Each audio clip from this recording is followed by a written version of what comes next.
Hello dear friends, ఎలా ఉన్నారు? I hope all are fine. ఈ రోజు మన టాపిక్ వచ్చి life and it's rules.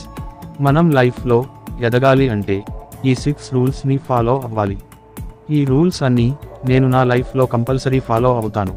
Rule number 1, ఎంత ఎదిగినా ఒదిగి ఉండడం, డిసిప్లిన్గా ఉండడం. మీరు లైఫ్లో ఎంత సక్సెస్ అయినా పక్క వాళ్ళ మీద గర్వం, అహంకారం అస్సలు చూపించకూడదు.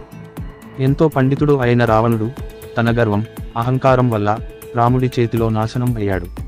ఇది మనం గుర్తుపెట్టుకోవాలి. డిసిప్లిన్గా ఉండడం చాలా ఇంపార్టెంట్.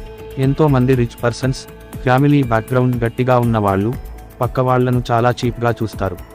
ఇలాంటి వాళ్ళకి కాలమే సమాధానం చెప్పుతాది. డిసిప్లిన్ అండ్ సింప్లిసిటీ చాలా ముఖ్యం. మనకి గర్వం వచ్చినప్పుడు మనకంటే గొప్ప గొప్ప వాళ్ళు శ్మశానంలో సమాధి అయి ఉన్నారు అని గుర్తుపెట్టుకోండి. రూల్ నంబర్ 2, కష్టం వస్తే తట్టుకుని ధైర్యంగా ఉండాలి.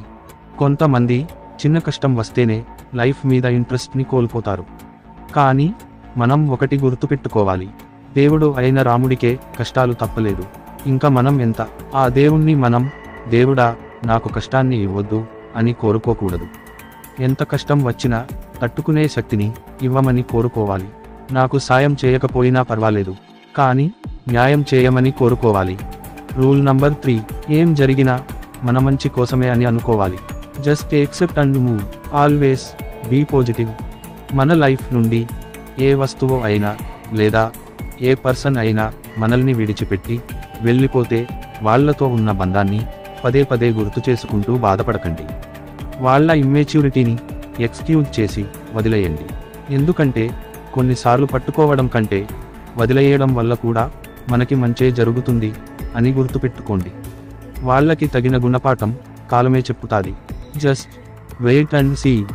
రూల్ నంబర్ 4, మనల్ని నమ్మిన వాళ్ళకి నమ్మక ద్రోహం అస్సలు చేయకూడదు. ఒక్కటి గుర్తుపెట్టుకోండి, కర్మ ఎవరిని విడిచిపెట్టదు.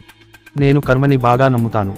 గట్టిగా గోడకు కొట్టిన బంతి ఎంత ఫాస్ట్గా వెనక్కి వస్తుందో అంతే ఫాస్ట్గా మనం చేసిన కర్మ ఫలితం మనకి తగులుతుంది. మనం మంచి చేస్తే మంచి, చెడు చేస్తే చెడు తిరిగి వస్తాయి. సో ఈ రోజుల్లో మీరు ఎవరికి భయపడినా భయపడకపోయినా కర్మకి మాత్రం భయపడాలి.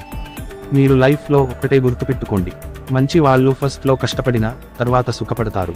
కానీ చెడ్డవాళ్ళు ఫస్ట్లో సుఖపడినట్లు కనపడినా తర్వాత నాశనం అవుతారు. రూల్ నంబర్ 5, పక్క వాళ్లతో మనం మాట్లాడే విధానాన్ని బట్టే మన గౌరవం పెరుగుతుంది. ఎంత తక్కువగా మాట్లాడితే అంత గౌరవం. కొంతమంది ఏం అనుకుంటారో అంటే సైలెంట్గా ఉన్న వాళ్లను చూసి వీళ్ళకి ఏం తెలియదు, వీళ్ళు ఇంట్రోవర్ట్ క్యాండిడేట్స్, వీళ్ళకి మాట్లాడడం రాదు అని తక్కువ అంచనా వేసి మాట్లాడతారు. ఇలా ఎవరైతే సైలెంట్గా ఉంటున్న వాళ్లను తక్కువ అంచనా వేస్తారో really they are immatured persons. చాలామంది ఎక్కువగా మాట్లాడడానికి ఇష్టపడరు. అది మనం అర్థం చేసుకోవాలే కానీ వాళ్లను తక్కువ అంచనా వేయకూడదు. అన్నీ ఉన్న ఆకు అణిగి మణిగి ఉంటుంది, ఏమీ లేని ఆకు ఎగిరెగిరి పడుతుంది. ఎంత ఓపికతో ఉంటే అంత అగ్రస్థానం దక్కుతుంది. Rule number 6, last but not least. ఈ రూల్ చాలా చాలా చాలా ఇంపార్టెంట్. అదేంటంటే మీరు ఎప్పుడు నవ్వుతూ పక్క వాళ్లను నవ్విస్తూ హ్యాపీగా ఉండండి. మనకి ఎన్నో కష్టాలు, బాధలు ఉండొచ్చు, కానీ నవ్వడం మాత్రం అస్సలు మర్చిపోకండి. ఎందుకంటే మనం నవ్వినప్పుడు డోపమైన్, ఆక్సిటోసిన్ అనే ఇంకా కొన్ని హ్యాపీ హార్మోన్స్ మన బ్రెయిన్లో రిలీజ్ అవుతాయి. ఇవి మనల్ని యాక్టివ్గా ఉంచుతాయి. So don't forget to laugh. Always keep smiling my dear friends.